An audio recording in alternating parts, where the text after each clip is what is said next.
chỉnh full. Okay. And what that's going to allow us to do, what that means is that the articulator, where the condyles are on the articulator, they are the same in the same location as the patient's condyle in the head. Thiết kế của hệ thống càng nhai này thì nó được thiết kế cái khoảng cách cũng như là cái vị trí của đồi cầu gần như là trên mặt của bệnh nhân. Okay. So what that gives us is, what that allows for is, as the patient's jaw is moving at a certain angle, the articulator reproduces that same degree of movement. Và cái thiết kế này thì nó giúp cho là cái chuyển động ở trên càng nhai nó sẽ gần như mô phỏng được gần như là hoàn toàn cái chuyển động của đồi cầu ở trên miệng. Now, so just real quickly, the Danaher instrument was designed or developed by Dr. Niles Duché, and he was considered to be what we call a nephrologist. Cái hệ thống càng nhai này được phát triển bởi được phát minh ra bởi cái bác sĩ là Niles Duché, và ông được coi là một trong những người đầu tiên về các nhà về chỉnh hình học. And so for that reason, a lot of times when you look at a Danaher instrument, sometimes some of them will have quite a few adjustments. But what I'm going to explain to you today is, honestly, probably for a general dentist, you don't need more than half of those adjustments. You'll never use them. Với cái hệ thống càng nhai mà tôi sẽ giới thiệu ngày hôm nay thì các bạn sẽ có thể tin rằng là các bạn sẽ không cần phải điều chỉnh không cần phải gì thêm trong cái hệ thống này nữa. Tức là nó gần như là nó hoàn hảo rồi. So another nice feature of the full-size articulator is, as the jaw is moving in the patient's head, the articulator is doing the exact same movement. Đây là một cái hình ảnh rất là đẹp lấy từ tác giả Lao Sơn. Thì đây là một cái càng nhai đề na mà full adjustment, tức là càng nhai mà điều chỉnh hoàn toàn ấy. So knowing that this is a full-size semi-adjustable articulator, let's go ahead and talk about the three different types of articulators we have in the 300 series. Đây là những cái càng nhai mà điều chỉnh hoàn toàn full adjustment của bên hãng Dana, nó là thuộc về series 300. Thì có 3 loại là 310, 320 và 330. So as you see on the screen, these articulators, they look very similar when you look at it from a distance, but we do have three different models. So, and I'll talk about each one of these very specifically here in a few minutes, but we do have a 310, a 320, and a 330. Xin lỗi các bạn, đây là ba cái thế hệ, đây là 300 là thế hệ mới nhất rồi, nhưng mà ba cái càng nhai ở trên này thì có ba cái. Một là càng nhai không điều chỉnh, còn các cái góc cố định là 310, càng nhai bán điều chỉnh là 320, và càng nhai cái 330 cũng là cái bán điều chỉnh, nhưng mà chưa biết là nó có cái gì khác với lại 320, thì lát nữa mình sẽ xem. Okay. But first, I would like to start off with what they have in common. So, regardless of which one we have, they're interchangeable, which is what the first statement says. So that means that if you mount a model on a 310, you can put it on a 320 or a 330, and it will fit the exact same way. Trong cái hệ thống 300 này thì các bạn các bạn có thể vào càng nhai ở cả cái 320 với 330 thì nó không khác, chất lượng nó không khác gì nhau. Okay. And then we can do this because when we manufacture the articulator in our company here in the U.S., we make sure that we make each articulator to be within 20 microns of accuracy. Bởi vì là cái thiết kế hệ thống càng nhai này thì ở công ty chúng tôi đã tính toán đến cái độ chính xác nó xuống đến mức là 20 micron. Okay. And also with this newer design, we describe it as having a very sleek design, so it looks very modern, and it allows for us to use it in many different positions. Và với cái thiết kế thì chúng tôi đã thiết kế cái càng nhai này với cái phong cách rất là hiện đại, nhìn trông nó đơn giản, và nó thanh thoát, nhưng mà nó cũng có thể thực hiện được tất cả các chức năng. So as you see from this photograph or on this slide, you can see where it's setting flat on the table on the left-hand side, or if we tilt it, or we can open it up all the way back and use a support pin. You can work with it in 3 different positions. Và cái càng nhai nó được thiết kế ergonomy, tức là rất là công thái học. Nó có các bạn có thể sử dụng ở cả 3 tư thế để để phẳng trên mặt bàn, hoặc là ngả ra sau, hoặc là có cái thanh chống để ngả cái hàm trên trong lúc làm việc. All these articulators have what we call a positive centric latch. So if you can think about this, if you look at articulators that you see in a lot of the laboratories or in the clinics, sometimes you have 2 or 3 different knobs that you have to use to lock it. This one only has one centric lock in the center of the articulator. Và với nhiều hệ thống càng nhai khác thì để các bạn khóa ở tương quan tâm thì đôi khi các bạn phải cần đến 2 đến 3 cái khóa. Nhưng với hệ thống này chúng tôi chỉ cần một cái khóa duy nhất ở phía sau, ở trung tâm, và với cái khóa này các bạn có thể giúp cho khóa cái mẫu hàm bệnh nhân ở cái tư thế tương quan tâm, hoặc là nhả khớp hai hàm. And we also have elastic retainers on the instrument, and this gives the feel of having it's like you were working in the mouth. So you have to actually move the articulator side to side. It doesn't just move on itself. You actually have to move it as long as you leave the elastics on. Và khi mà ở cái phía hai bên phía lồi cầu ấy, giả lập lồi cầu ấy, thì chúng tôi sử dụng các cái tool elastic. Cái tool này thì nó giúp cho việc các bạn di chuyển hàm cho bệnh nhân trượt sang hai bên một cách nó trơn tru, nhưng mà nó cũng rất là đàn hồi, giống như là cái hệ thống dây chằng ở trên khớp thật của bệnh nhân. I've already kind of mentioned the support pin, which is the small pin, but this is how you use it. You slide the small pin over to the left and right, and that allows you to lift up the pin, and then you lock it in place so that it doesn't move, so it stays locked in when you move it around on the bench top. Với cái pin để mà đỡ cái càng cái mặt và cái thanh ba ở phía trên thì chúng tôi sử dụng cái khóa ngang. Các bạn chỉ cần ấn nhẹ cái khóa đấy để có thể điều chỉnh được độ dài ngắn cao thấp của cái thanh, đỡ cái thanh ba phía trên. Nó cũng rất là chắc chắn và cố định. So with this instrument, if you're going to use a face bow, you would use it with the Dana Slide Matic face bow. That's the face bow that is made to work directly on this instrument. Với cái hệ thống càng nhai này thì chúng tôi thì các bạn phải sử dụng cái khung mặt là Slide Matic face bow của Dana. Nó được thiết kế để fit với lại cái hệ thống khung mặt này. And another nice feature of the articulator is if you look at it, for this is you here, you see how wide open it is, so there's nothing in the back to obstruct the view. If you're looking at something from the back side of the articulator, you have full view of your case that you're working on. Một trong những cái ưu điểm nữa của cái hệ thống càng nhai này là phía sau của cái chỗ để mẫu hàm thì chúng tôi thiết kế hoàn toàn trống rỗng. Đây là một trong những cái mà ưu điểm là khi chúng ta quan sát được khớp cắn của bệnh nhân từ phía sau một cách nó dễ dàng hơn. And I think also one of the nice features of the instrument is if you need to lock anything down, all we have are thumb knobs or these thumb screws on the top, so you don't need additional tools to lock it. Basically, all you need are your fingers to lock everything into place. Và cái hệ thống khóa khớp cũng như là chỉnh góc lồi cầu thì chúng tôi đều thiết kế là nằm hoàn toàn ở phía trên và dưới dạng đốm tròn. Nó rất là dễ dàng cho các bạn hoàn toàn thao tác bằng 2 ngón tay, và các bạn không trong quá trình và điều chỉnh các bạn không phải là điều chỉnh ở hai bên hông, hoàn toàn là điều chỉnh phía trên thì nó sẽ dễ dàng cho các bạn dùng 2 ngón tay hơn.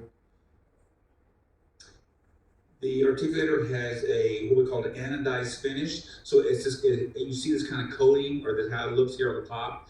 The whole instrument is anodized, so it really, what that does is it protects it from any stone that you get on there. So when you clean it, it doesn't really scrape off like you would have on a paint, like when you paint something. Và cái bề thiết kế bề mặt của cái càng nhai thì được phủ sơn tĩnh điện và hoàn toàn là trơn nhẵn, và các cái rất ít các cái góc cạnh gờ, thành ra là cái việc mà vệ sinh nó cũng dễ dàng hơn, nhất là trong trường hợp mà khi chúng ta vào càng nhai có thể cao, nó vương bẩn, nó dính vào các khe kẽ thì ở trên càng nhai này là rất là dễ để vệ sinh. And of course, the last item here is the whole articulator itself. It's called, we call it powder coating, and that's on all the surfaces where anywhere stone or wax may rest on the articulator. Again, it makes it easier to clean. Đấy thì ông vừa nói lại, tức là nó có cái hệ thống sơn tĩnh điện và nó thiết kế dưới dạng là power coating, tức là được phủ cái lớp giống kiểu chống bám dính thì nó sẽ dễ dàng vệ sinh hơn. So now we're going to look at each model, and we'll talk about a few more things as we go into all of the models together. But let's talk about one model at a time, so you know exactly what each one has to offer. Đây là cái hệ thống đầu tiên, là cái hệ thống Dynamax 310. Thì cái hệ thống này nó chỉ có một cái khóa thôi, và nó được fix cái góc lồi cầu là 25 độ. The first model we're going to look at is the Mark 310. Now the Mark 310, everything is fixed, so you cannot make any adjustments. How we manufacture it at the company, we put everything at a certain degree, and we lock the articulator, and so that you can't make any adjustments. So that's very popular in the U.S. because many times most technicians, they set their articulator at a certain setting anyway, so we just do this at the company, so you don't have to make those adjustments yourself. Và cái hệ thống này thì là 310 là cái giá khớp mà hoàn toàn các bạn không phải điều chỉnh gì cả. Tất cả các thông số đều được tính toán ở mức trung bình để cho nó thuận tiện và tiết kiệm thời gian cho nha sĩ cũng như cho kỹ thuật viên khi vào càng nhai. Họ không cần phải điều chỉnh gì cả. So if you look at these numbers, like here, the what we call the protrusive or convex inclination, that is fixed at 25 degrees. I can show you maybe some more of that later on. And also the what we call the progressive side shift, that's set at 15 degrees. So it's very similar if you're used to seeing a hand owl. Sometimes hand owls in the laboratories, they set them at 30 and 15. So you see the numbers are very similar on where we lock the articulator down. Các cái con số được lựa chọn ở đây là góc dốc lồi cầu là sẽ là để 25 độ, góc Bennett sẽ là 15 độ, và các cái góc này nó tương tự như là khi các bạn sử dụng càng nhai Hano, và nó đôi khi thì càng nhai Hano có thể nó sử dụng cái góc lớn hơn là 30 hoặc 35 hoặc 50 độ, nhưng mà về cơ bản thì nó cũng khá là tương đồng. So the Mark 310 is very simple, no adjustments, but you still can use it for most anything you do in the laboratory or in the clinic. But again, very simple, no adjustments that you need to make. Đây là cái giá khớp là đơn giản và các bạn không phải nghĩ đến việc điều chỉnh gì cả, các bạn cứ thế dùng thôi.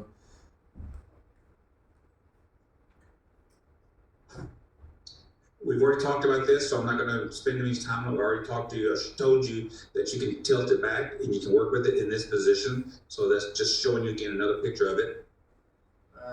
Cũng giống như hai thế hệ đàn anh thì cái càng nhai này nó cũng được thiết kế cái phía sau để cho các bạn có thể ngả cái càng nhai vào góc 45 độ để quan sát trong quá trình làm việc. And again, a couple of pictures showing you how you can open it up. So we're going to move now to the 320 articulator. Before I go, are there any questions from the group on the 310? Đây là cái càng nhai 320 và nó có thể điều chỉnh được hơn cái càng nhai 310.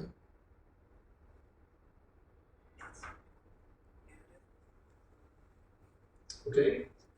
So let's talk now about the 320 model of the Dana articulator. Bây giờ chúng ta sẽ nói về cái càng nhai 320 này. So you notice here, with this articulator, you can adjust it from 0 all the way up to 60 degrees for your condor inclination. So you see right here, you would unscrew the knob, you can rotate this, here's your little line, and as you rotate this, you can set it at whatever degree you want to, or wherever you need to set it. Các bạn thấy lên trên hình là cái hình ảnh mà có cái khóa tròn ấy, các bạn chỉ cần vặn nó và các bạn xoay các cái giống như kiểu chia độ ấy, thì chúng ta sẽ có thể điều chỉnh được góc lồi cầu ở cái càng nghe này từ 0 đến 60 độ, và cái vạch trắng trắng ở bên tay trái ở phía trong ấy, phía gần đường giữa ấy, thì nó sẽ là cái để cho các bạn căn vào đấy. Now the reason the 320 is the 320 is the most popular articulator that is probably being sold in the U.S. And many dentists who use articulators, they like this because sometimes you have to be able to make this adjustment. So I'll try to explain to you why you need to have this. If you want to go ahead, but explain to the audience that this is probably the most popular articulator that we sell in the U.S. Đây là cái càng nhai mà bán nhiều nhất của chúng tôi ở thị trường Mỹ, và hầu hết các cái nha sĩ ở Mỹ thì thích dùng cái càng nhai này, bởi vì đôi khi họ vẫn cứ phải chỉnh cái góc lồi cầu cho bệnh nhân của họ. So there are sometimes where the patient has what we call anterior open bite. So the front teeth, when the jaw slides, the front teeth do not touch because they're open like this. So you have to take a protrusive bite record and dial the condyles in order to create the exact same opening. So a lot of times this is much steeper. Sometimes you want to set this up to maybe 45 or 50 degrees. So that's why you can make this adjustment on this articulator for those anterior open bite cases. Bởi vì là có một số bệnh nhân thì bị cái khớp cắn hở ấy, khớp cắn hở là răng cửa nó không hề chạm vào nhau. Thì với những cái trường hợp như thế, đôi khi chúng ta phải xét cái góc lồi cầu nó cao hơn để nó cái dốc lồi cầu nó sâu hơn, lên đến 45 đến 50 độ để chúng ta có thể trượt được đến chạm vào cái răng cửa. And there are some patients who have a cancer in the jaw, and you want to build a steeper angle, steeper than 25. You want to be able to rotate this condyle to go a little bit steeper in order to help that angle, that how the condyle is moving, for those patients who have like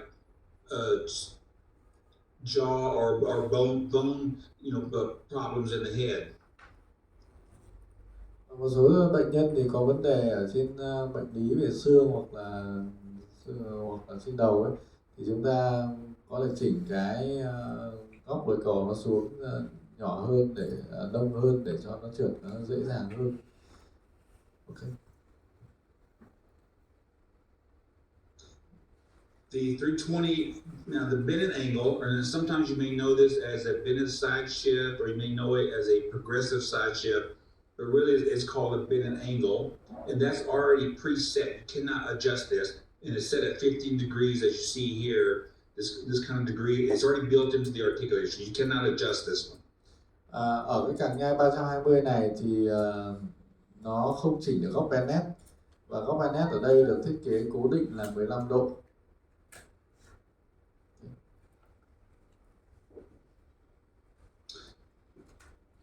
Again, so I'm just showing you some other things that just to remind you that this also comes with the support pin, and also that it's calibrated to be very precise. Và cái càng nhai này thì cái phần đế để mà gắn vào cái mẫu hàm ấy được thiết kế rất là chính xác. Now, again, one of the nice features, if you look at this articulator, one of the things you'll notice is you don't have a lot of screws that you need to adjust. You only have the one screw here at the top, the knob, that you need to make any adjustments. Everything else is all locked in. So if you look at this photograph, or this on this screen, where we used to lock in the condyles, it is now what we call we use potting material to lock the condyles in. So there's no screw to come loose for the articulator to become out of calibration. Yeah. Với cái càng nhai này thì các bạn chỉ có thể điều chỉnh duy nhất hai cái núm màu đỏ, và cái điều này thì nó cũng có cái ưu điểm của nó, tức là chúng tôi không sử dụng các cái ốc quá nhiều. Các bạn nhìn vào cái hình màu xanh xanh mà cái ở cái vị trí khóa để giữ cái kinesis là cái trục ngang ấy, thì chúng tôi không sử dụng ốc mà chúng tôi sử dụng cái hệ thống khóa là cố định, khóa cứng ấy. Và cái việc này thì nó giúp cho giảm thiểu tối đa cái nguy cơ mà lỏng các cái ốc vít và nó gây ra sập sạch, mất chính xác của cái càng nhai sau quá trình sử dụng một thời gian.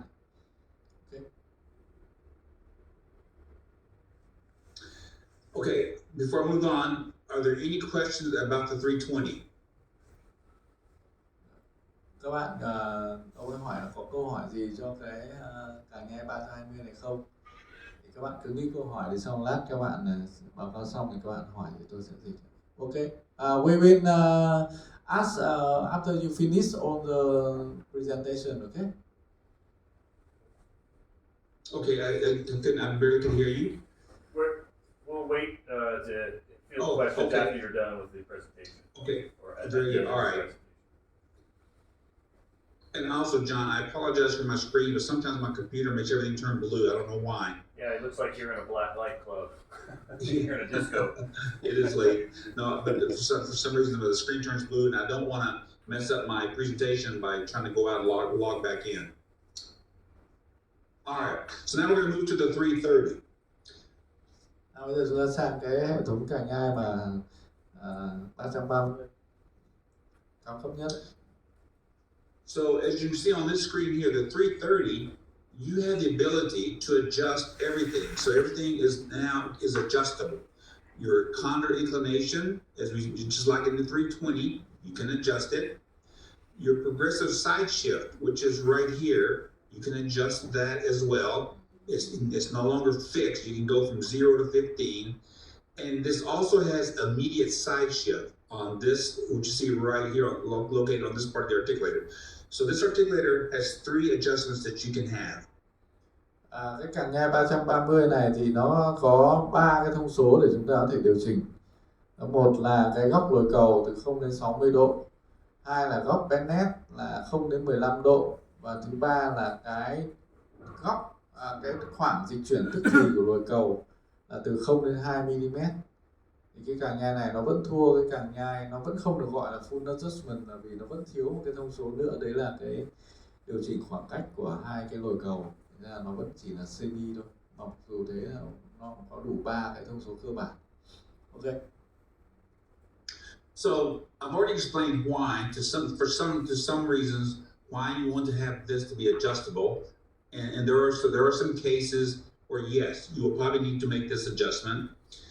However, for the progressive side shift, if you look at most of the studies out there, on average, the patient's jaw, when it goes from side to side, slides about 7 to 7.5 degrees at angle. So even though you can adjust this from 0 to 15, you will probably never really ever need to go to 15 if you really want to follow the patient's jaw. Thông thường thì cái góc lồi cầu thì các bạn thấy là người ta để bao giờ người ta để cái con số ở giữa là số 30, bởi vì các cái nghiên cứu thì nó chỉ ra rằng là cái góc lồi cầu trung bình nó khoảng 30 đến 35 độ. Thế còn góc bendnet thì rất nhiều nghiên cứu chỉ ra là cái góc trung bình, cái độ mà trượt cái góc để lồi cầu trượt sang bên thì thường nó rơi vào 7 hoặc 7.5 độ. Rất ít khi mà chúng ta sử dụng những con số 15 độ, chỉ trừ trong một số trường hợp mà bệnh nhân chúng ta cần phải trượt mà hàm bệnh nhân sang bên quá nhiều thì chúng ta mới cần đến cái góc 15 độ. Tức là có những cái bệnh nhân mà chúng ta bình thường ta chỉ cho hàm bệnh nhân trượt sang bên cỡ khoảng 5 mm lệch so với lại khớp cắn lồng mũi tối đa là ok. Nhưng một số trường hợp bệnh nhân có vấn đề gì đấy chúng ta cần phải cho trượt sang bên nhiều hơn nữa, do cái răng sau nó bị thòng hoặc là các cái răng sau nó đường cong spi nó quá sâu, dẫn đến là nếu mà trượt ít thì nó vẫn bị chạm răng sau, chúng ta phải cho trượt nhiều hơn chẳng hạn. Thì lúc đấy chúng ta mới cần phải đến cái góc bendnet nó lên đến 10 hoặc 15 độ. Còn bình thường thì chúng ta cứ để mặc định là 7,5 độ. Ok. Okay, so now this is one adjustment. This one has adjustable immediate side shift, what you see right here. Now, because Dr. Goucher, again, because he was a pathologist, he believed that articulator should have immediate side shift adjustments. However, I can tell you that here in the U.S., there are really no dentists who will ever do immediate side shift on the patient. Because most of the dentists, well, let me just say that this instrument, even though someone may buy this instrument, most of the time you will never see the dentist or the lab technician set this immediate side shift. It's here because Dr. Goucher, who is the designer of the articulator, wanted that to be in the articulator, but really no one ever uses that. Thực tế thì cái độ dịch chuyển tức thì của lồi cầu á, nó thông thường thì nó rơi vào tầm 0 đến 2 mm. Thực ra thì cái con số này thường nó sẽ sử dụng cho những cái ca mà cần làm đến mức độ chính xác, đến mức độ full adjustment. Chứ còn trong cái cẳng nhai mà bán điều chỉnh cái này thì rất ít nha sĩ, hầu như ông nói là hầu như không có nha sĩ nào ở Mỹ là quan tâm đến cái góc độ này. Cái này thì thường nó để làm những cái ca phục hình toàn hàm mà cần độ chính xác rất cao, thì ngoài cái góc Bennett ra nó còn có cái độ dịch chuyển tức thì của lồi cầu nó giống như các bạn tưởng tượng như độ rộng theo chiều ngoài trong của ổ khớp. Tức là bình thường các bạn thấy là cái ổ khớp nó ở trên cái cẳng nhai là nó gần như nó bằng đúng cái đầu của viên bi của cái trỏ lồi cầu để nó chỉ trượt theo một chiều là từ trên xuống và từ ngoài vào trong này, đúng không ạ? Thế nhưng mà đến có những cái bước mà có những cái bệnh nhân mà phải làm đến cái mức độ chính xác cao hơn ấy, thì nó sẽ cần có cái điều chỉnh cái độ dịch chuyển tức thì của lồi cầu, có nghĩa là lồi cầu có thể chuyển động ngang tại chỗ ở trong ổ khớp. Thì cái này thì cũng ít bác sĩ cần đến cái đấy, và thực tế ở Việt Nam thì cũng không thấy bác sĩ nào dùng cái đấy. Ok.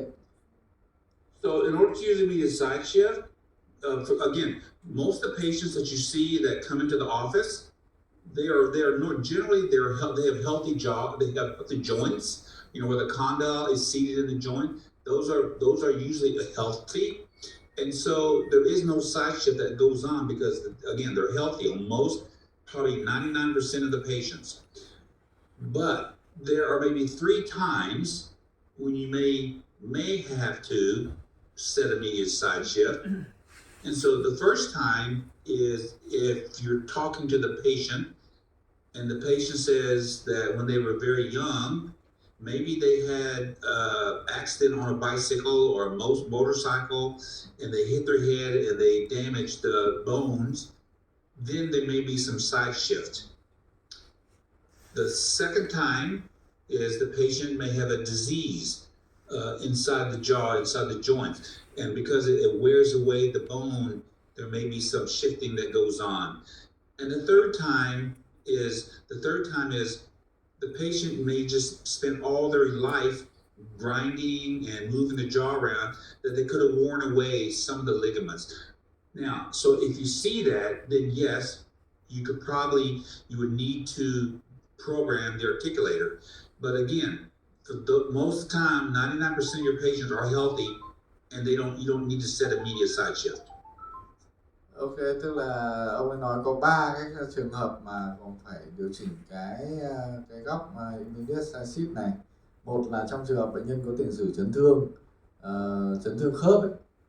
2 là bệnh nhân mà có cái tình trạng là bệnh lý về khớp thái dương hàm, nó gây ra cái tình trạng là bị giãn lỏng khớp, giãn dây chằng.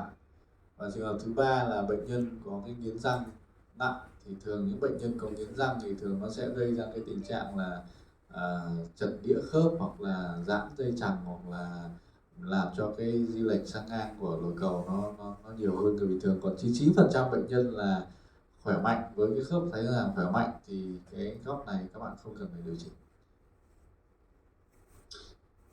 And if you think you need to set the articulator, how much do you slide? Is it 1 millimeter or is it 2? And how much on each side? Are they the same or is one different? You won't know this unless you buy and you use a recording device, what we call a mandibular recording device. Like here, for Whitman's, we sell a Cadillacs. The Cadillacs, you hook the patient up to a computer and you have the patient move the jaw, and only then can you tell if there's immediate side shift.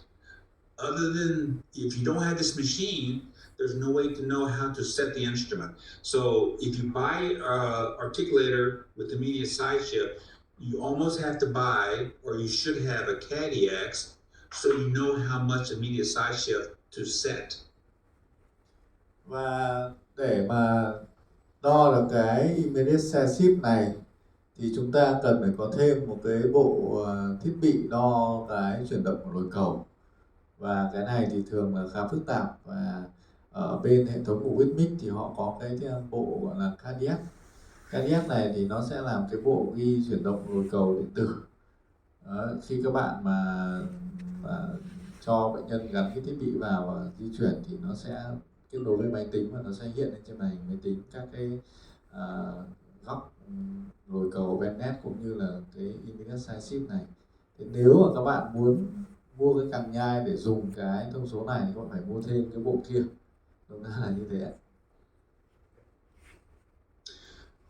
So again, if you have a Cadillacs and you can do this, that's great. But 99% of your patients, you will not need a Cadillacs, and you will not need to set immediate side shift. So really, again, I always tell people, don't really, if you want to buy the instrument, you probably have to almost buy Cadillacs in order to use it. So just remember that most of your patients, you will not need to set immediate side shift.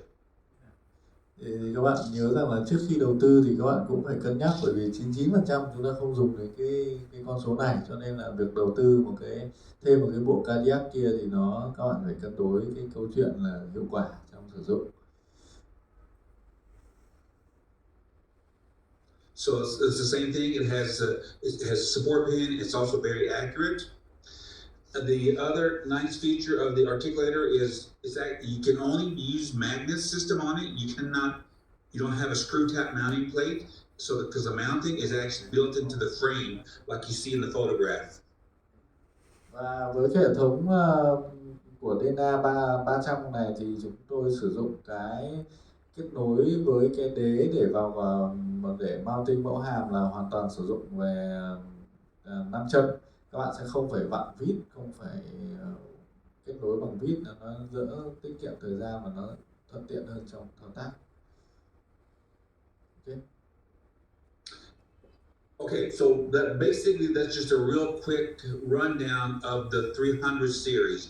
The very basic 310, the very popular 320, and the 330, which gives you the full amount of adjustments. So those are the three models in the 300 series. Now, with any of those articulators, you would use the Danar Slide-Matic face bow, which you see here in the photograph.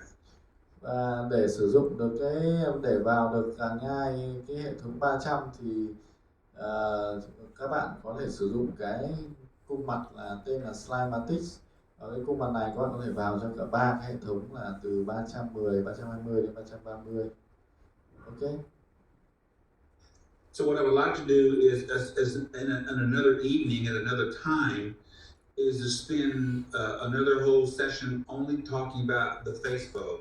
But I'm going to go ahead and show you a few other things about the articulator that you might be interested, that you might like to know if you're considering, using one, or if you want to talk to someone about, buying one. I want to share some things with you also.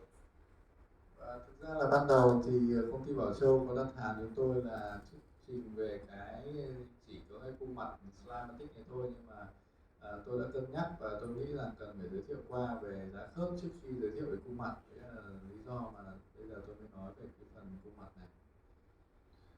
So one of the questions I always get is, with the Danar Articulator and with the Slide-Matic face bow, how do you mount the face bow to the articulator? And what you're going to use is you're going to use this little Articulator Index. That's what this is called. This is called Articulator Index, and it comes with when you buy a face bowl, it comes with one, and this is what you're going to use on the articulator to attach your face bowl mounting. So your face bowl registration. So just know that comes with the face bowl. Đây là một trong cái hệ thống để kết nối giữa cái sau khi các bạn vào cung mặt và các bạn chuyển cái cung mặt đấy vào càng nhai, thì đây chính là cái thiết bị dẫn đường, thiết bị gọi là kết nối với cái cung mặt các bạn lấy vào cái lắp vào cái càng nhai. And this is what it looks like when you put it on the articulator. So on the articulator, when you buy an articulator, it comes with a white plate that's usually attached right here. But when you get ready to mount the face bowl, you take the white plate off and you put on your articulator index, and it holds your face bowl like you see in the photograph. Trên cái càng nhai bình thường thì các bạn sẽ thấy cái đĩa, cái mặt phẳng răng cửa ấy, thì nó là cái màu trắng để cho các bạn thực hiện cái động tác mà trượt của cái pin răng cửa. Tuy nhiên là cái này nó màu đen để phân biệt cái màu trắng đấy, và cái này nó sẽ, các bạn tháo cái màu trắng ra, và khi các bạn lấy cung mặt xong các bạn sẽ lắp cái màu đen này vào, và các bạn cái này thì nó mới có cái để chúng ta lắp cái đĩa mặt phẳng cắn để vào cái càng nhai. And also, when people buy the face bowl and they're going to attach this to the articulator, you have to buy this separately. I would suggest and recommend that you buy what we call a cast support that allows you to support the face bowl, so that when you put the model and the stone on top, the face bowl doesn't move, it stays stable. So I would recommend you always, and you have to buy this separately. It doesn't come with the face bowl, and it doesn't come with the articulator. You have to buy this as a separate item. Đây là một cái công cụ mà không nằm trong bộ của cái càng nhai hay cung mặt, chúng ta có thể mua thêm. Đó là cái giá để đỡ cái mẫu hàm khi chúng ta vào càng nhai. Thì khi chúng ta vào càng nhai, vào cái hàm trên ấy, thì cái hàm trên thì nó gắn thành cao với cái thanh ba bên trên. Chúng ta cần phải có cái thiết bị để đỡ, để không nó bị sập hoặc nó bị rơi cái mẫu hàm trên. Thì bình thường thì kỹ thuật viên hay dùng các cái vật dụng bên ngoài để đỡ, thì nó đôi khi nó không chính xác. Thì cái này thì nó có cái thiết kế nam châm gắn vào cái đế bên dưới, và các bạn chỉ việc điều chỉnh cái góc nghiêng hoặc là cái độ cao thấp của cái thanh bên trên là các bạn thể đỡ được cái mẫu hàm. Okay. This is a photograph of how it looks. This is how you put it on the articulator. So this is a metal base, and then, of course there's a magnet. So when you put this on the base of the articulator, the bottom of the articulator, it's going to secure itself. And then you just adjust the pole, this rod, you adjust it with these screws. You can unscrew it, lift it up, lock it back down, and you put this little wings right underneath the bite fork, and you lock it in so that it does not drop. Một trong những cái lỗi rất là hay gặp khi vào càng nhai đấy là nếu mà chúng ta không đỡ cái gì ở bên dưới cái đĩa cắn ấy, thì khi chúng ta đặt cái mẫu thật cao của hàm trên lên cái dấu cắn kia thì nó sẽ bị võng, nó sẽ bị hơi võng xuống, và lúc đấy nó sẽ mất chính xác. Vì thế chúng ta cần phải có một cái phương tiện để chúng ta đỡ, để cho nó fix cái đĩa cắn đấy, và cái đặt cái mẫu thật cao lên nó nặng, nó không bị võng xuống, nó không bị thay đổi cái mặt phẳng cắn. Another view of how everything should look, and this is a good view of what your face bowl should probably look like once you take it out of the mouth. It should have an angle. That means you've done it correctly. Each patient has a different angle. Some may be steeper, some may be more shallow, but somehow it should have an angle, like you see here. And this is what it looks like with everything hooked up to the articulator. And now you're ready to mount the model. Đây là cái hình nhìn nghiêng khi mà đưa cái đĩa cắn vào càng nhai, thì các bạn sẽ thấy là đa số bệnh nhân thì cái góc trên hình này, khi vào càng nhai nó sẽ đúng y như là cái góc và mặt phẳng cắn ở trên miệng của bệnh nhân. Có bệnh nhân thì góc nghiêng hơn, có bệnh nhân thì ngang hơn, nhưng mà trung bình thì thường là trông nó sẽ như thế này. Nếu các bạn vào cái càng nhai xong mà thấy nó ngửa cái hàm, cái răng cửa nó ngửa ra lên trên, và cái răng hàm nó trũng phía sau, thì các bạn phải xem lại Thì còn đa số nó sẽ nằm ở cái góc tương đối như này. Okay. Of course, as you see here, you're going to place your model on the bite fork, and because the model may have some weight, may be heavy, that you don't want that bite fork to flex. So that's why it's very important to use this. So this is just showing you a picture with the model into the bite registration. Đây cái ảnh là minh họa thôi, tức là thêm cái mẫu thạch cao lên trên thì nó nặng, nó sẽ trụ võng cái thanh ba xuống, thì chúng ta cần phải có cái đỡ như kia. Actually, this is a picture just showing you what I like to do is before I mount the model, I always dig a little indice into the stone so that my stone will go inside. So the model, that if it comes off, I can reposition it very quickly. Khi mà tôi vào càng nhai thì thông thường cái mẫu hàm trên thì tôi sẽ xẻ các cái rãnh để cho nó tạo ra các cái phía để nó lưu được thạch cao dễ hơn khi mà vào càng nhai. And hopefully, once you're finished with your mounting, it should look something like this. You know, and this is very nice and clean, but you always want to have a clean articulator. So if you ever show this to a patient, everything looks nice and professional. Và đây là cái mẫu hàm khi mà vào hàm trên, và sau khi vào càng các bạn nhìn thấy trông nó rất là đẹp, rất là sạch sẽ. Và các bạn nên là khi mà vào càng các bạn nên để nó như thế này, trông nó na ná thế này. Và cái quan trọng là ông nói là cái vệ sinh và cái làm thế nào thì trông nó đẹp như này. Thường chúng ta chỉ không quan tâm đến cái này, mà chúng ta chỉ cho thạch cao nó nham nhở, đúng không ạ? Để sao cho nó dính được vào để nhìn trông nó rất là ok. And now we're ready to mount the lower cast. So we have a bite record, which you see right here in this position. Here, you have the bite record in. You put your models together, and then you want to secure them, and also you want to adjust the pin to make up for the difference in the bite. And when we go through a Facebook registration later on, if we do this again, I will go through all this in much more detail about what we're doing here. Chúng ta đây là cái hình khi mà chúng ta ngửa cái càng ở phía trên lên ấy, thì để cho chúng ta vào cái càng mẫu hàm dưới lên cái silicone để lấy dấu cắn thì nó sẽ dễ dàng hơn. Và có cái lưu ý là khi chúng ta sử dụng cái đĩa cắn cái silicone để ghi dấu tương quan tâm á, thì thường cái silicone đấy nó sẽ dày cỡ khoảng 2-3 mm. Vì thế mà khi vào càng nhai thì chúng ta sẽ bù trừ nó bằng cách là chúng ta chỉnh cái pin răng cửa lên 2 mm để trừ đi cái khoảng mà chúng ta dùng để lấy cái silicone. Nếu mà không bù trừ đi thì để làm sao phải bù trừ như này thì đến lúc các bạn để mẫu hàm lên thì cái mặt phẳng ở thanh ba phía trên nó mới song song với mặt bàn, không là nó sẽ bị dốc xuống. Ok.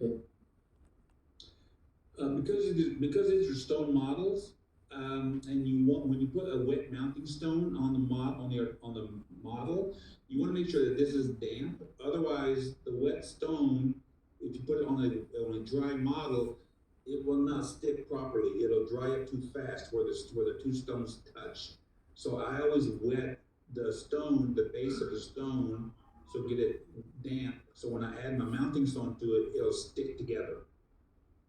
Và ông ấy còn khuyến cáo là vì hai cái mẫu hàm mà chúng ta đổ thạch cao ấy, trước ấy, và sau nó khác nhau, cho nên là trước khi mà vào cái càng hàm dưới thì ông khuyến cáo nên cố định như ông làm, là ông ấy dùng cái thanh, ông ấy gắn keo nến nó cố định hai cái hàm lại, và ông ấy làm tẩm ướt cái mẫu thạch cao ở cái hàm dưới, bởi vì là nó sợ nó sẽ không trùng hợp hết thì nó sẽ gây biến dạng. Đấy là cái mẹo. And then once you do your mounting, everything should look like what you see in the photograph, nice and neat and clean, and then everything is mounted correctly. So again, we'll go through these steps again. We go through how to take a face bow. I'll walk you through on how to get to this end point with how to mount everything on the articulator. Đấy thì sau khi vào càng nhai xong thì nhìn nó sẽ thế này, trơn nhẵn sạch sẽ. Và các bạn lưu ý cái chi tiết là nãy tôi nói, tức là sau khi bỏ cái silicone để lấy dấu cắn ra thì các bạn cái răng hai cái hàm nó sẽ hở, đúng không ạ? Thì chúng ta sẽ hạ cái pin răng cửa về mức không thì nó sẽ chạm được hai hàm răng với nhau. Chứ nếu ngay từ đầu mà các bạn không chỉnh nó lên 2 mm và để không luôn mà các bạn vào nó sẽ bị sai. Nếu mà các bạn không chỉnh lên 20 m mà các bạn vẫn để ở mức số 0 như thế thì lúc các bạn vào càng ấy là cái số 0, cái mức số 0 nó sẽ tương đương cái vị trí răng nó ở phía cách nhau khoảng 2 ly như này. Thì các bạn không thể nào các bạn chập được hai mẫu hàm vào nhau. Các phải để lên 2 ly để bù trừ cho cái And just remember, the reason for going through all this is in the end, we want this model to match and to set on the articulator just like if it was sitting in the patient's head. So that's our goal for mounting with the face bow on a full-size articulator, is to match up the patient's bite on the articulator. Ông nói là nên chụp cái ảnh nghiêng của bệnh nhân, sau đó là chụp lại cái ảnh càng nhai nhìn từ phía bên và thử ghép hai cái ảnh vào nhau xem là resize hoặc là photoshop lại để cùng một kích thước xem là nó có đúng như trên miệng bệnh nhân hay không. Now, I'm just going to show you some pictures real quickly because a lot of times in a lot of labs, you see this articulator. It's much smaller, and it's a very inexpensive articulator, but there are no adjustments that you can make. And even though the teeth are in the same place, the teeth are still haven't moved. The condyle on this articulator is way down here instead of up here where it's supposed to be. So this condyle has shifted down because of the articulator. So when the patient opens and closes, which is the yellow one, that's what the patient is doing. But look what the articulator is doing with the bite. It's much smaller. So now whatever you're building on the articulator does not match up with what the patient is doing. Cái hình ảnh này là cái ví dụ minh họa cho cái lợi ích của việc sử dụng càng nhai thay vì cái càng cắn mà chúng ta vẫn dùng từ xưa đến nay. Các bạn nhìn thấy là cái khác biệt cơ bản đấy là ở cái đường kính của vòng tròn. Tức là với cái càng nhai thì nó sẽ cái khoảng cách từ răng cửa cho đến lồi cầu nó sẽ là chính xác. Còn với cái càng cắn như kia thì cái khoảng cách từ răng cho đến lồi cầu nó ngắn hơn là một. Thứ hai là vị trí lồi cầu nó thấp hơn. Thế cho nên nó dẫn đến là cái chuyển động ở trên cái càng cắn kia nó sẽ khác hoàn toàn với cái chuyển động trên miệng bệnh nhân. Đặc biệt là với những cái thiết kế đúng rãnh ở răng hàm phía sau á, thì nếu mà tính khoảng cách càng gần với khớp thì cái sai lệch nó sẽ càng lớn. Okay. And just know that in many laboratories all over the world, this is even the more popular. This is the most popular type of articulator, something that is very small, very plastic, disposable articulator. So look where the condyle is on this articulator. Now, again, the mouth is in the same place, hasn't moved, but we shifted the condyles much even farther down, from up here all the way down here. So now when this articulator opens and closes, it's not even close to what the patient is doing. So that means whatever you build on this articulator is definitely not going to work when it goes back to the patient's mouth. Đây là cái mà rất nhiều nha sĩ trên toàn thế giới hiện nay vẫn đang dùng, các labo dùng rất nhiều. Đấy là cái này tôi cũng không biết gọi là cái gì, nó không phải là càng cắn, không phải càng nhai, chắc nó là cái khóa ở tư thế lồng mũi tối đa. Và nhìn đây chúng ta thấy là rõ ràng nếu mà các bạn làm răng cho bệnh nhân ở trên cái mẫu hàm này thì lên miệng nó sẽ chuyển động, nó sẽ khác hoàn toàn. Các cái khớp cắn động ấy, nó sẽ khác hoàn toàn với lại trên lúc các bạn làm. Okay, so that's basically what I was going to talk about tonight. And if you want to talk about the face bow, we can go into that in a lot more detail when we have more time. So at this point here, does anyone have any questions? Ông ấy đã kết thúc cái bài thuyết trình ngắn sáng nay ở đây thì Bác sĩ ở đây có ai có câu hỏi gì không thì bác sĩ Tùng sẽ chuyển ngữ và hỏi. Cho mình hỏi là trong cái 300 mình nói cái góc Bennett ấy, thì cái 310, 320 thì cái bình thường Bennett là 7 độ, thì cái 310 thì là để mặc định, thì mặc định đấy là bao nhiêu, và cái 320 tại sao lại để là 15? Đấy, mặc định như thế mà bình thường mà nếu mà nói theo giải thích là cái 330 là để từ 0 đến 15, và 15 chỉ dùng cho những trường hợp mà đồ cầu cái góc Bennett mình cần phải có vấn đề gì nữa. Jim, can you hear me? Okay, yes. Yeah. One doctor asked you about the Bennett angle. The difference in Bennett angle between 310, 320, and 330. Mm-hmm. In 330, the Bennett angle, you said that it can adjust from 0 to 15 degree, right? Yeah, yes. And she asked us why in the 320, the fixed number is 15 degree. Because Yes. in average, you said that average Bennett angle is about 7 and 75 degree. So why Yes, you and don't I- set the constant angle in the 320 in 7 or 75 degree? Why is 15 degree? So, okay, so this will be hard to explain without showing a different photograph, but so when the jaw is moving at 7.5 degrees, this is on average. Now, if a patient has 11 degree angle, but the doctor does not record this,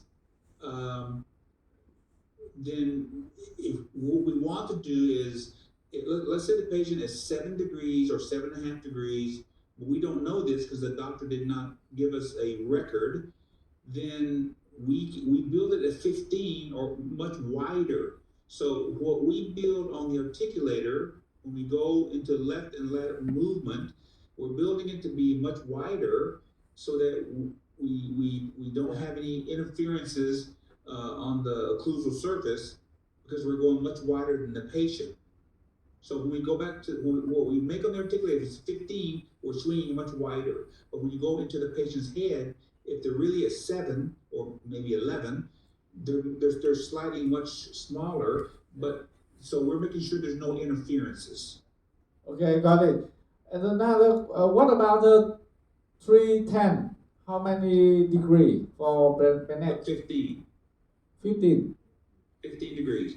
And for the same reason, because Okay. over the many years, doctors who do research will say, if you're not taking records, set the articulator at 15 degrees, because we want to make sure we clear.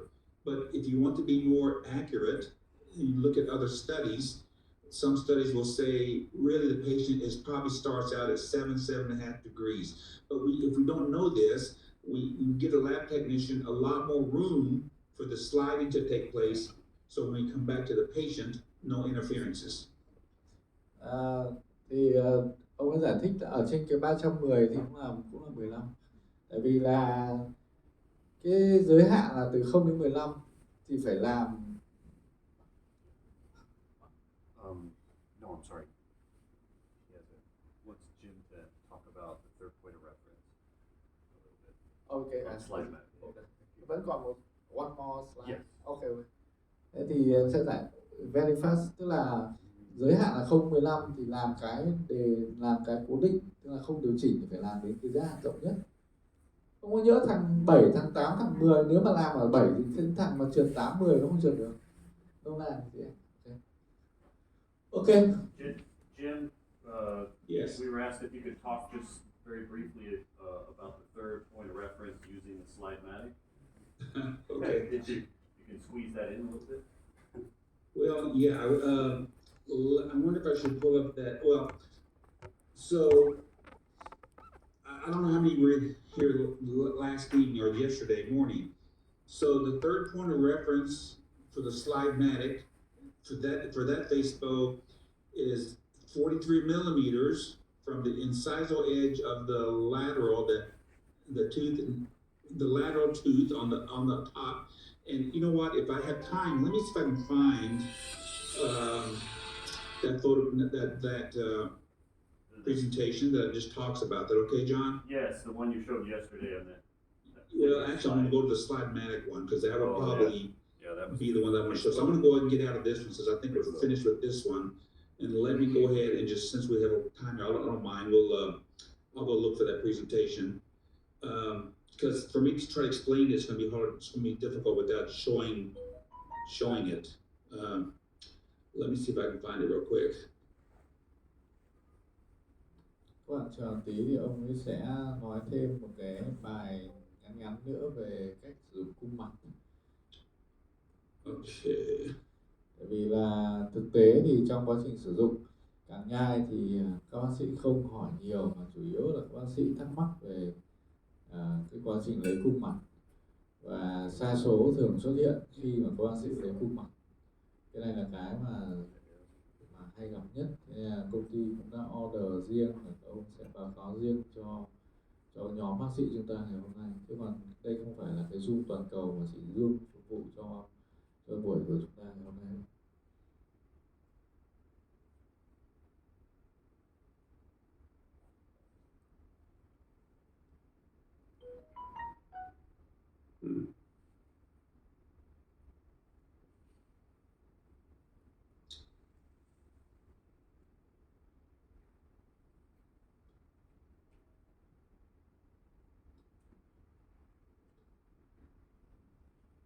All right. So I thought I had the right one. Let me just see here if it's going to come up. I'm going to show this and this. And let me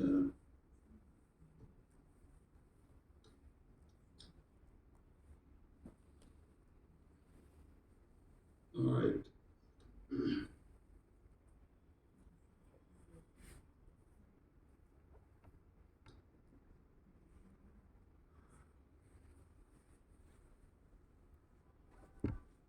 And did I stop sharing, John, or can you see my screen?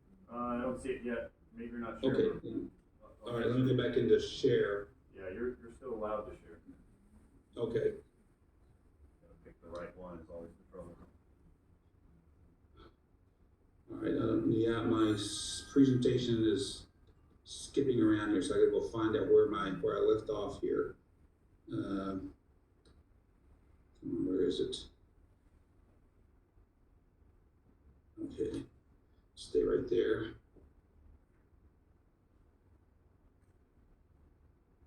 And let's see here. Where do I go back into the meeting?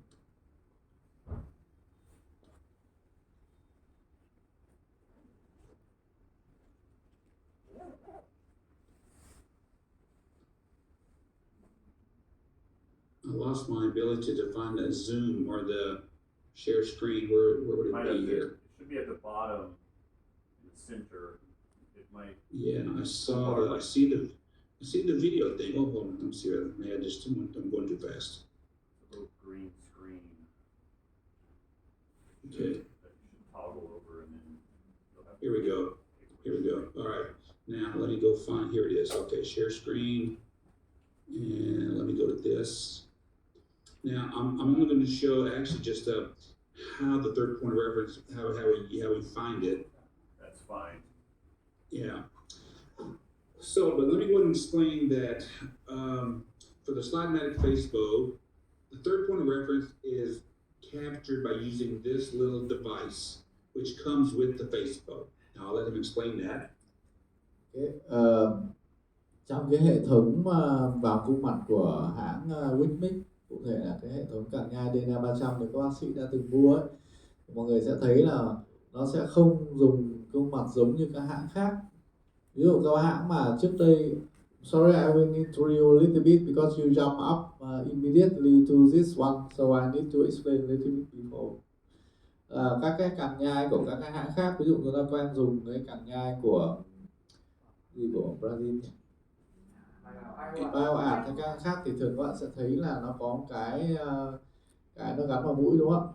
Đó, thì cái hệ thống càng nhai của DNA này họ không dùng cái, tức là các bạn hiểu là muốn lấy được khuôn mặt thì cần phải có 3 điểm tham chiếu, 2 điểm phía sau chính là 2 cái ống tai và 1 điểm phía trước. Thì hiện nay các cái hãng càng nhai khác nhau trên thế giới họ thiết kế cái điểm tham chiếu phía trước nó khác nhau. Ví dụ như là Bioart hay là Panadol hay là càng Editu chẳng hạn thì nó sẽ thiết kế một cái tựa vào gốc mũi.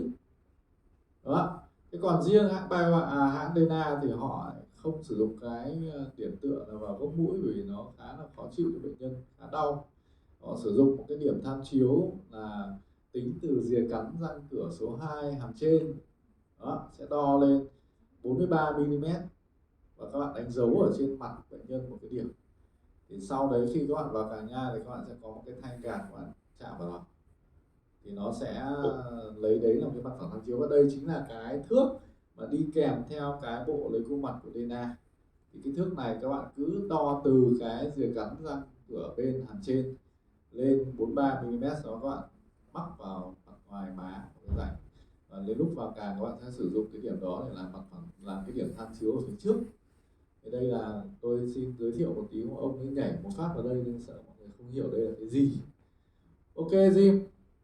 Yes, and just know that this was established or determined by Dr. Goucher in a study he did on many patients to come up with this average. And so how you do this is when you go to the patient, you put the flat end of the device on the lateral sizal edge of the lateral, and you just measure up and you put a little red dot.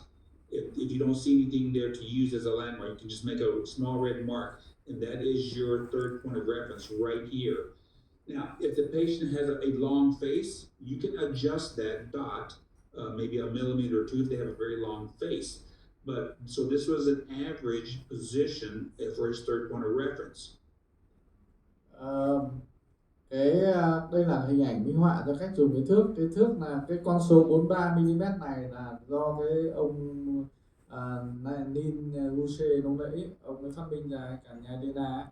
Thì ông đã nghiên cứu đây là cái con số trung bình của rất nhiều người, giống như kiểu thông số về nhân trắc học, và ông đưa ra con số đấy. Tuy nhiên là với một số trường hợp mà bệnh nhân bị cái tầng mặt giữa nó dài, mặt dài, thì các bạn có thể thêm một vài mm, và tức là có thể đổi sang là 45 và 47 mm gì đấy, không vấn đề gì. Ok.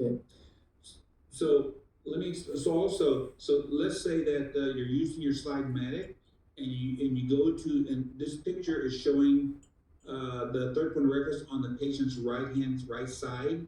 But let's say that but you don't have the teeth on this side. What do you do then?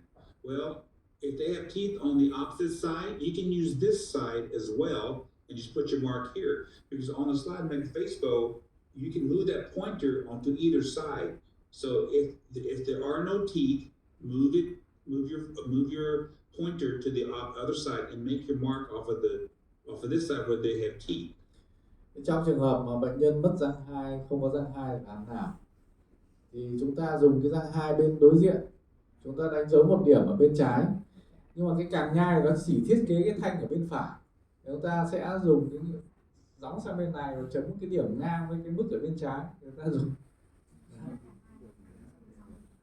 now, so that's one thing you can do. But also with this third point of reference, if the patient has no teeth on either side, they have no teeth in the front, you can have the patient relax the lip, or just relax, and have it in a relaxed, what we call repose position, where the lip is just totally relaxed, and you lay this on the bottom of the lip, and you measure up, and it's going to be about the same distance as if they had teeth.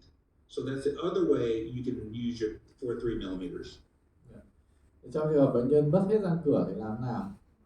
Lúc đấy thì chúng ta sẽ sử dụng một cái vị trí tương đối, đấy là cho bệnh nhân để miệng ở tư thế thư giãn, thả lỏng, giống như chúng ta để bệnh nhân để lấy kích thước dọc ở trong trường làm thẳng lắp ấy. Để cái môi bệnh nhân, môi trên để hoàn toàn tự nhiên, thì các bạn sẽ lấy cái vị trí tham chiếu là cái bờ dưới của môi trên cắt lên 43 mm. Thì thường thì cái răng cửa giữa bao giờ nó dài hơn răng cửa bên, cho nên là khi chúng ta để môi một cái thả lỏng ở người mà chuẩn thì chúng ta sẽ nhìn thấy cái rìa cắn của răng cửa giữa lộ khoảng 2 mm là đẹp, đúng không ạ? Thế thường thì cái răng cửa And bên the nó ngắn last, hơn răng cửa the giữa. final thing, the Cho last nên thing là nếu mà I chúng like ta about this slide Matic and the third point of reference for the face bow is if you want to, you can measure from the inner canthid of the eye right here. You can measure down about 25, 27 millimeters. And if you measure down from here to here, it's going to give you about the same distance as if you're going up 43 this way. It's also about 25 or 27 coming down. So you can actually measure from here down straight and then make a mark. And that's almost the same as going up 43. Hoặc là có một cái cách khác, đấy là chúng ta không đo từ răng lên mà chúng ta đo từ góc trong mắt xuống. Thì đo từ góc trong mắt xuống thì các bạn đo khoảng 25 đến 27 mm. Thì tức là người ta nghiên cứu thấy trung bình là cái khoảng cách từ rìa cắn răng 2 lên đến góc trong của mắt nó sẽ là khoảng 70 mm. Chúng ta trừ 43 đi thì nó còn 27. Chúng ta đo từ trên xuống 27 cũng được, người ta đo từ dưới lên 43 cũng được. Okay. So the last thing I'll say about this, the nice thing about Dr. Goucher, and when he designed the face bow and came up with his third point of reference, one of the things that he was trying to do was always keep the models in the center or very close to the center of the articulator. So the 43 millimeters always positions the cast or the upper cast pretty much in the center of the articulator. So it's not like some articulators where it's real high or sometimes the cast may be real low. The 43 millimeters keeps the models pretty much in the middle, which is very nice. Tức là mục đích của cái điểm tham chiếu thứ ba ở phía trước này là để chúng ta làm sao lấy được cái mẫu hàm trên so với mặt phẳng ngang, cái góc của mặt phẳng hàm trên so với mặt phẳng ngang.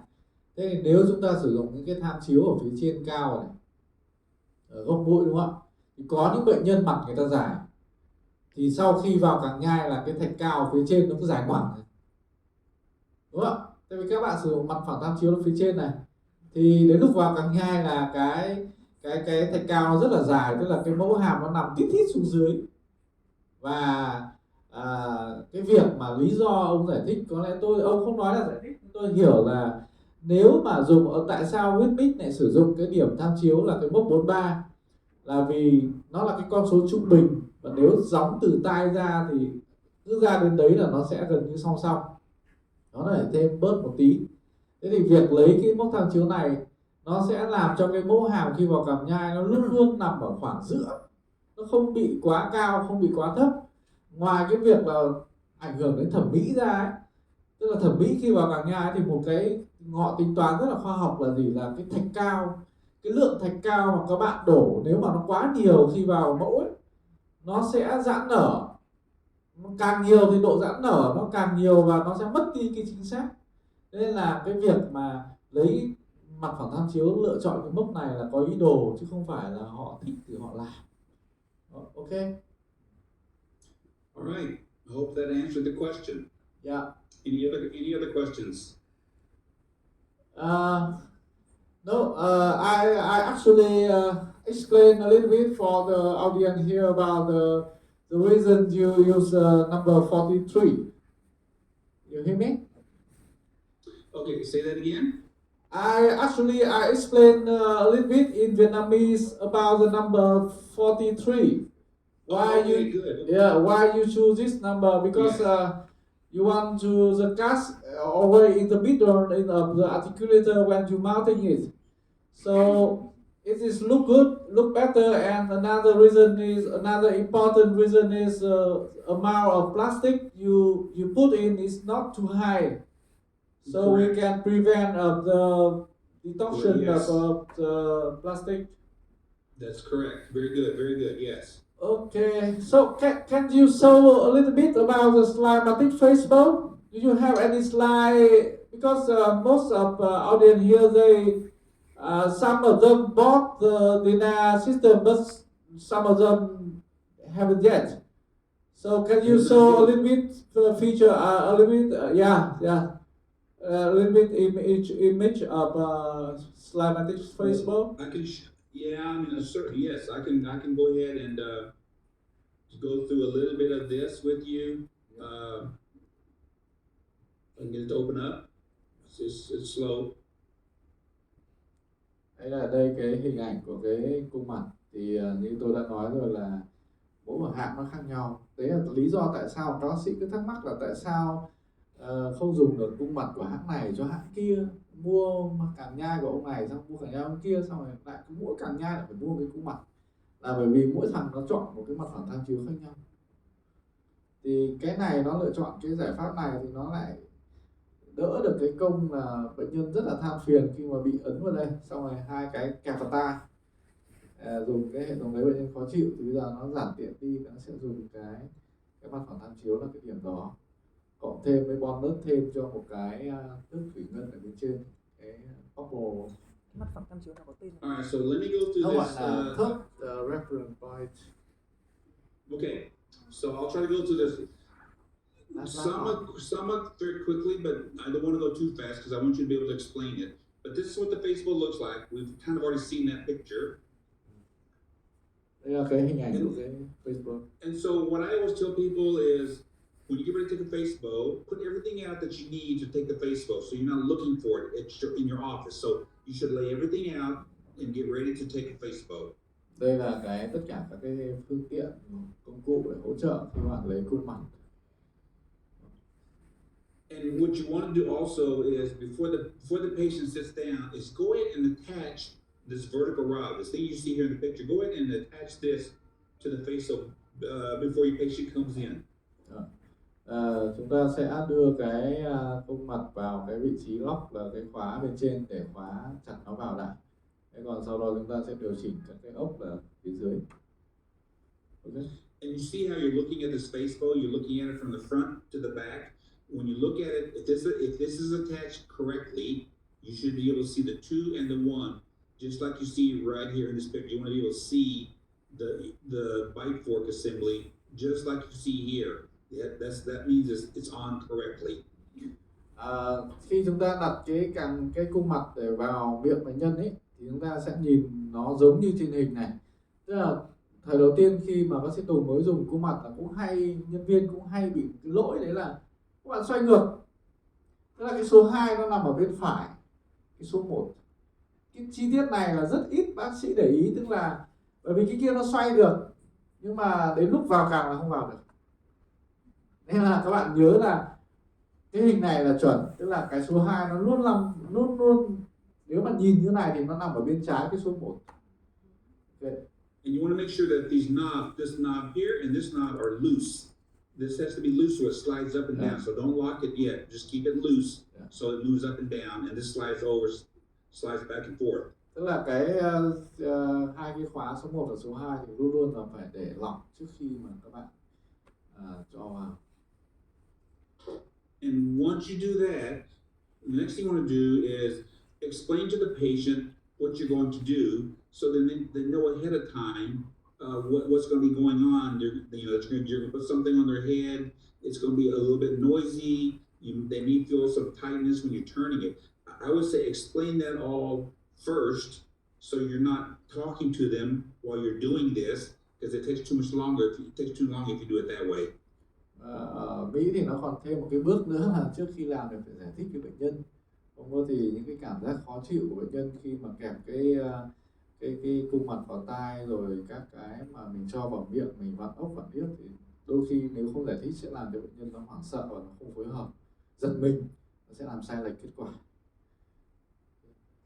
Just make sure there's nothing in their ears before you start putting stuff inside. Sometimes patients have hearing aids that it's hard to see, so because they're small. So you make sure that if they have anything, you want to take it out. Và nhớ là kiểm tra cái lỗ tai của bệnh nhân trước khi mà vào càng có người lỗ tai nó quá bé thì chúng ta cũng phải lựa chọn, thậm chí chúng ta phải tháo cái cao su cái đầu nhựa to ra, nó có thể thay bằng cái bé hơn.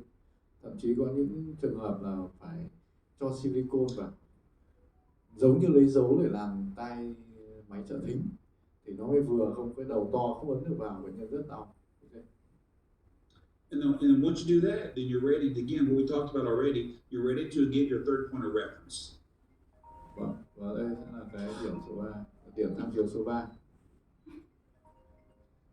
So now on your bite fork has a little knot. You see right here where the arrow is.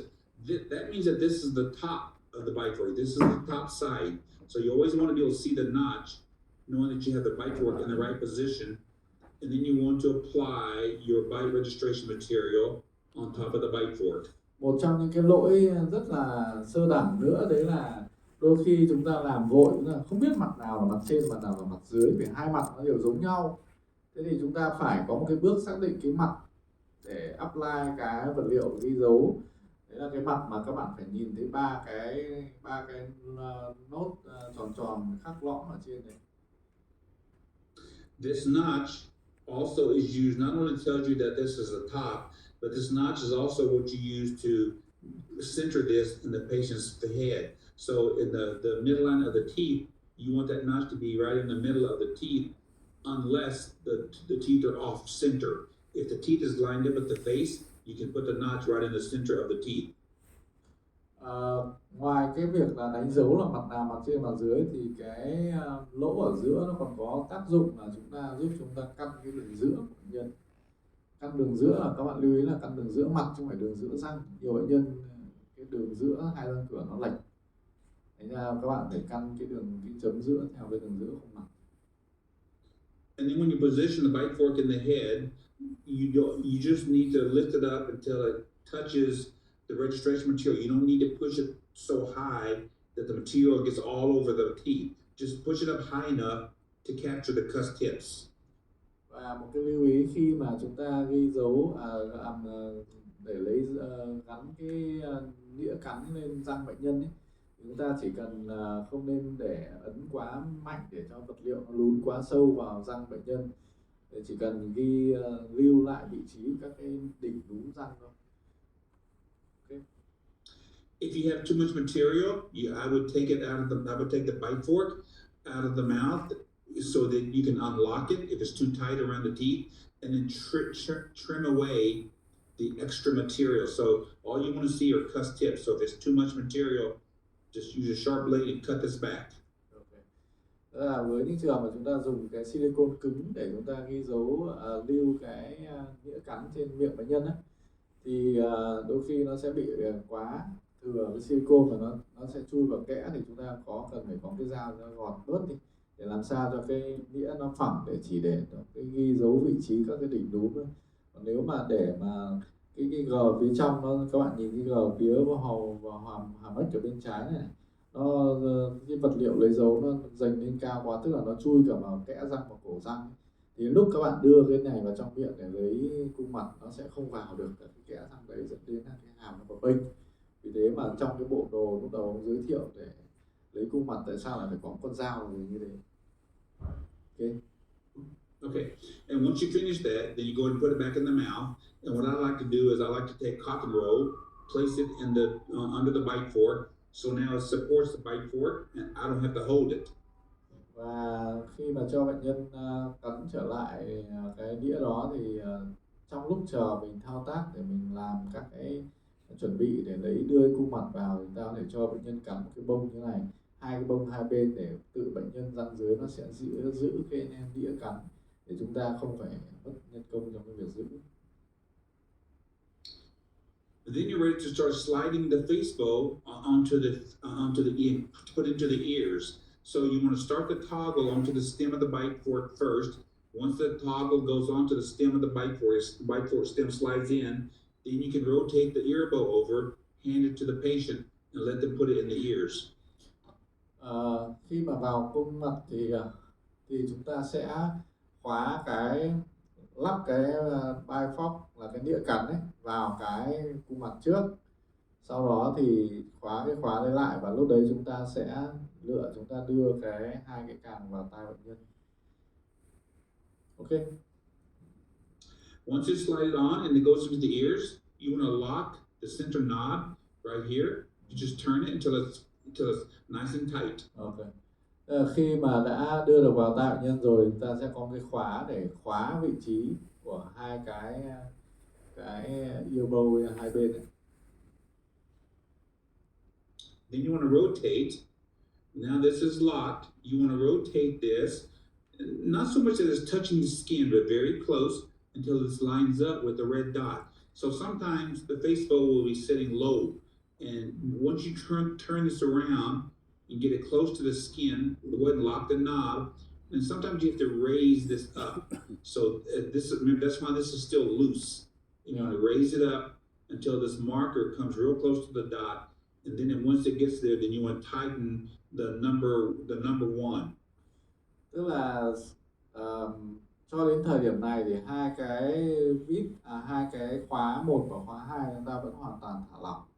Chúng ta sẽ điều chỉnh để cho cái face bow nó ở cái mặt phẳng tham chiếu bằng cách là đưa cái thanh gạt ở phía bên vào đúng cái điểm mà chúng ta đã đánh dấu trước đó, xong rồi khóa cái thanh đấy lại thì chúng ta sẽ được một cái mặt phẳng.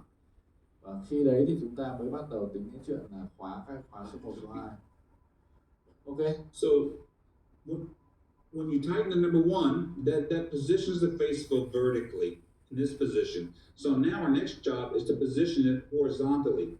So to do that, we have a bubble on the face bow. But first of all, let me show you this. So sometimes the patient, I'm going to go back one slide. Sometimes the patient, they don't like this coming towards their face, and they keep moving their head around because they're afraid you're going to hurt them. So if this is the case, you can just move this back, get it out of the way, move this back, and you can look through this little bitty slit right through here in the front of the face bow. You can look through there until you see the dot. That means that now you can still raise up the ear bow until you see the dot through the little slit. And what that does is it makes the patient not be so nervous. If they're too nervous for this to come towards them, you can look through the little slit right here, which is what I'm showing you in the next slide, until you see the red dot, and then you can lock it. Các bạn thấy không? Nếu mà không đi nghe hội thảo thì tôi cũng không hiểu cái cách dùng của cái thước thủy ngân kia đâu. Tức là nó không phải là thay thế cho cái thanh này, mà là chúng ta phải cho cái thanh này vào để xác định cái mặt phẳng tham chiếu trước. Sau đó chúng ta khóa cái số 1 vào.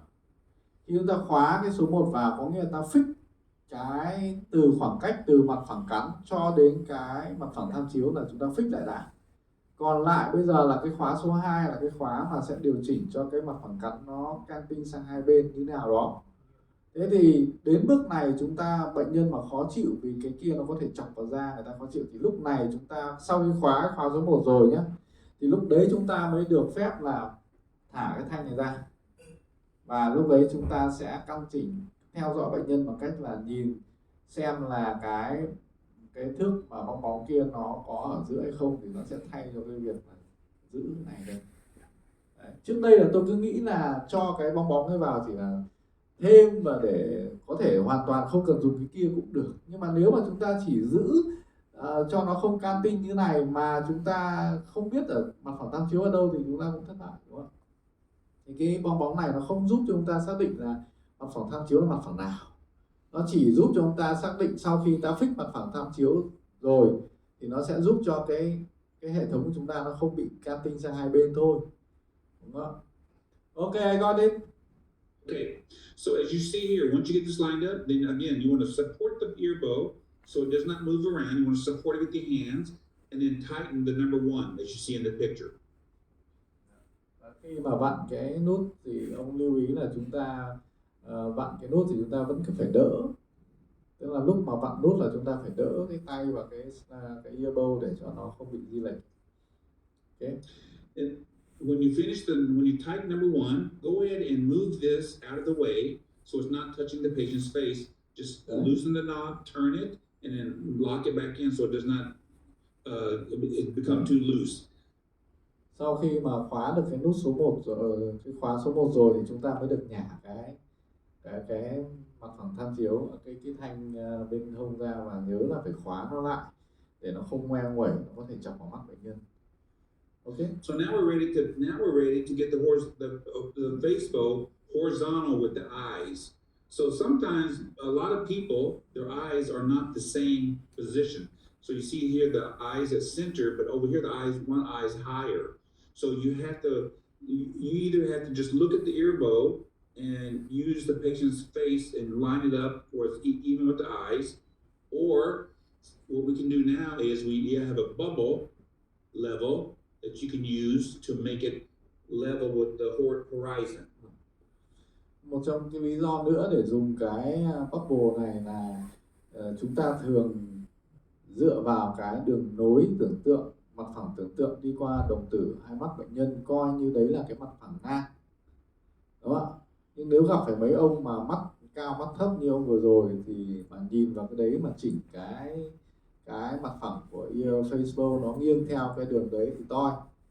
Cho nên là cái bubble này nó còn ứng dụng để trong trường hợp mà nó sẽ chính xác cho trường hợp mà bệnh nhân có vấn đề về trục của hai mắt lệch nhau. Đó. Okay. Once you get the bubble level and the horizontal position, you want to again hold on to the ear bow and then tighten number 2. Đấy, sau khi chúng ta đã chắc chắn là cái thước thủy ngân thước bubble kia nó nằm ở vị trí chính giữa rồi, thăng bằng song song tuyệt đối mặt đất rồi, thì lúc đấy chúng ta mới vặn cái khóa số 2 để khóa lại. And then once everything is locked in, I would suggest that sometimes you take a picture of the patient with the face bow, because sometimes the mouth is not straight, they can be canted a little bit. You want to make sure if that's the case, you want to take a picture so the laboratory does not straighten it up. They think sometimes that it got messed up, it got moved in the shipping, and they tend to straighten it. But if you take a picture of it, they know to leave it alone.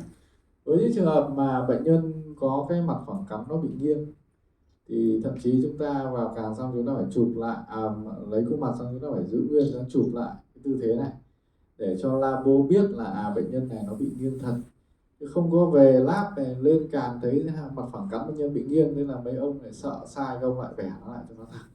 Thì chúng ta cẩn thận, chúng ta sẽ làm theo cái bước đó. Once that's done, you're ready to unloosen the knob again, one in the center. Unloosen this, and then take it out of the patient's ears, have them open the mouth, and everything just comes out. Và các bước để tháo khuôn mặt ra là vặn, tháo cái khóa mà chốt cái ear bow. Sau đó thì chúng ta tháo hai cái ear bow ra khỏi tai và bệnh nhân há miệng, và chúng ta rút cái hệ thống từ từ theo chiều trước sau. Oh, and that's pretty much it. That's how you pick a face bow. So once it's done, you're done with the face bow, the registration. So it's very simple to do. And so are there any questions about, real quickly, how to use a slide Matic? Sorry.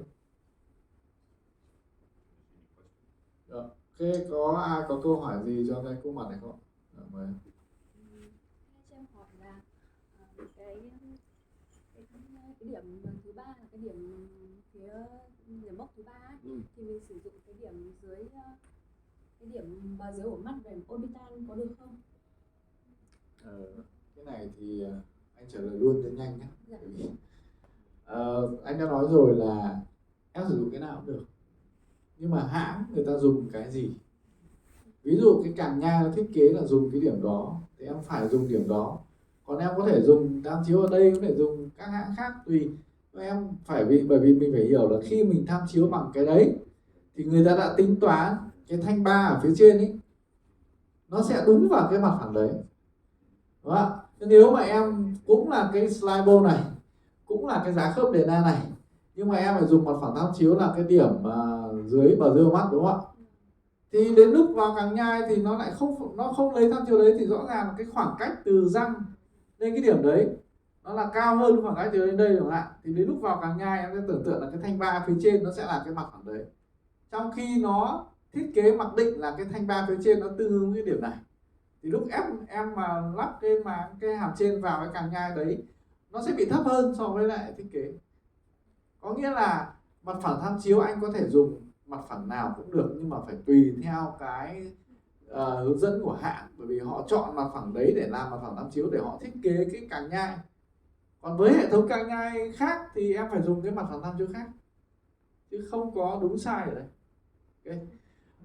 Yeah, sorry, she asked a little bit about can she use another reference point in slide in the Matic Facebook, and I explain this. Yes. Okay. Có bạn nào hỏi không? Em muốn hỏi thêm một chút đó ạ. Về cái góc Bennett ấy, thì nếu mà cho em hỏi là cái góc Bennett giữa trong chỉnh nha, trong phục hình tháo lắp và phục hình cố định nó có gì khác nhau không? Và cái góc Bennett trong phục hình tháo lắp ấy thì là bao nhiêu độ là tốt nhất? Độ dốc lồi cầu trong phục hình tháo lắp là Này thì ông không phải bác sĩ nhưng mà không biết trả lời không. Okay. Then Narian asked you about is there any difference in Bennett angle between the patient for orthodontic case, for removable denture, or for fixed dentures? Is there any difference when you use Bennett angle in 3 types of treatment? No, because the Bennett angle is all dictated by the patient's movement of the jaw. So whether you're doing dentures, crown and bridge, anything, if you do average setting, which is 15 degrees, you will be fine. So there's no difference between the types of cases. It's all about the patient and how the patient's jaw is moving. So again, all of this studies that's been going on for many years, they all agree that if you do 15 degrees, you're going to be fine. You will not have any interferences. What you build on the articulator when you give it to the patient. Đấy, thì ông ấy cũng trả lời là cái góc Bennett nó phụ thuộc vào bệnh nhân, nó không phụ thuộc vào bác sĩ hay là cách anh điều trị bệnh nhân, cái loại hình điều trị gì. Đúng không? Nó là cái khả năng trượt hàm sang bên của bệnh nhân, thì cái lồi cầu nó sẽ trượt trong khoảng bao nhiêu độ, thì cái càng nhai nó cố gắng nó mô phỏng lại cái độ đấy. Còn anh dùng cho mục đích gì thì đấy là việc của anh. Thì góc Bennett thì nó sẽ quyết định cái gì ạ? Nó sẽ quyết định cái góc mở của cái núm của răng hàm phía sau theo chiều trên đường cong Wilson, đúng không? Thế thì nếu mà anh để góc Bennett quá lớn ấy, thì khi anh thiết kế anh sẽ bị cái tình trạng là cái núm của cái răng phía sau nó rất là sâu. Còn nếu mà anh làm góc Bennett nhỏ thì anh sẽ được thiết kế được cái núm nó đỡ sâu hơn. Thì theo anh thì tùy theo mục đích sử dụng, ví dụ em làm phục hình trên implant, em làm phục hình tháo lắp thì em phải hạ cái góc Bennett xuống một chút để làm sao để cho cái độ dốc của núm rãnh răng sau nó thấp hơn. Còn nếu mà em làm phục hình cầu chùm thì em phải làm đúng như cái góc Bennett trên bệnh nhân, chẳng hạn thế. Thì nó do cái mục đích sử dụng của mình và giúp cho mình thiết kế cái răng thì nó phải theo cái chuyên môn của bác sĩ. Còn về mặt kỹ thuật viên thì họ sẽ không quyết định được cái việc đấy. Ok, chị hỏi gì nhỉ? Mình hỏi một câu rất là đơn giản, có lẽ nó sai từ chính cái tức là cái tư thế đầu của bệnh nhân khi lấy cái cung mặt. Có ảnh hưởng không, đúng không? Như thế nào? A very interesting question is she asked you about does head position affect to the accuracy of the facial transfer? Okay, so say that one more time. One audience asked you about does the head position affect to the accuracy of the facial transfer? Well, not the only time the head position is important is to capture the horizontal position, because you want to make sure the head is straight, looking straight forward when you get the horizontal. But if you're using a third point of reference, no matter if the head is down or up, the third point of reference will always be the correct same. But when you do the horizontal, you want to make sure the head is straight. And so when we do demonstrations here in the U.S., we always tell the patient we say, Continue looking in the mirror, because when you look in the mirror, most people look in the mirror straight ahead. They don't look like this a lot of times. They look straight ahead in the mirror. So we always tell them, continue looking in the mirror. They tend to sit up straight and look straight, so we get the horizontal. So that's the only time head position is important. Yeah. Tức là đối với một số cái loại cung mặt mà ví dụ như EZBO của bên AD2 hay là hệ thống coil của bên Panaden ấy, thì họ không sử dụng cái ba mặt phẳng tham chiếu bằng mốc giải phẫu, thì bắt buộc đầu bệnh nhân sẽ phải ở tư thế thẳng. Thế còn ở cái hệ thống này, khi chị đã có 3 cái điểm tham chiếu là nó tạo được một mặt phẳng rồi thì nó không quan trọng, nhưng mà cái việc mà đầu bệnh nhân thẳng thì nó sẽ hỗ trợ cho bác sĩ trong việc là làm sao lấy được cái nó nằm ngang. Đó, nó chỉ có ý nghĩa đấy thôi. Và khi đã khóa các cái khóa rồi thì bệnh nhân muốn lắc kiểu gì thì lắc. Đấy, và ông ấy gợi ý là thường là ông ấy sẽ bên nha sĩ bên Mỹ khi vào khuôn mặt thì sẽ cho bệnh nhân ngồi trước gương. Tại vì không có ai nhìn vào gương mà cúi hoặc ngửa quá. Bao giờ nhìn vào gương cũng sẽ nhìn thẳng, tự người ta sẽ thẳng. Thì cái việc thẳng đầu bệnh nhân nó chỉ hỗ trợ cho mình vào khuôn mặt nó dễ hơn thôi. Chứ còn mình sử dụng 3 mặt phẳng tham chiếu này thì mình lấy cái mặt phẳng cắm theo cái mặt phẳng này, thì dù bệnh nhân có nghiêng ngả thế nào thì nó cũng đi theo nhau hết. Ok. Có lẽ là cũng hơi muộn rồi so với kế hoạch rồi, cho nên là các bác sĩ có thể chuyển câu hỏi cho công ty Bảo Châu để công ty sẽ nhờ chuyên gia trả lời sau. Bây giờ chúng ta I think it's a little bit too much. Short deep break. Okay. Trước khi vào phần 2 thì chúng ta nghỉ chút để uống trà, cà phê.